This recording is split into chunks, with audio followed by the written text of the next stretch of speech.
Workstorm allows users to start and join a video conference via the mobile app, available for both Apple and Android. On mobile, there are two ways to start a video conference.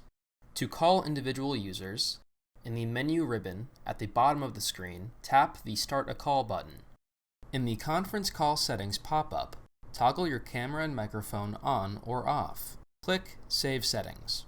Then, type and tap the names of people you would like to invite from the pop-up window. Tap the Invite button in the top right corner of the screen. Invited users will receive notifications on both mobile and desktop apps, asking them to join the video conference. To call a channel or direct message, first tap on the channel or direct message that you would like to call. Then, in the menu ribbon at the bottom of the screen, tap the Start a Call button. Toggle your camera and microphone on or off. Click Save Settings.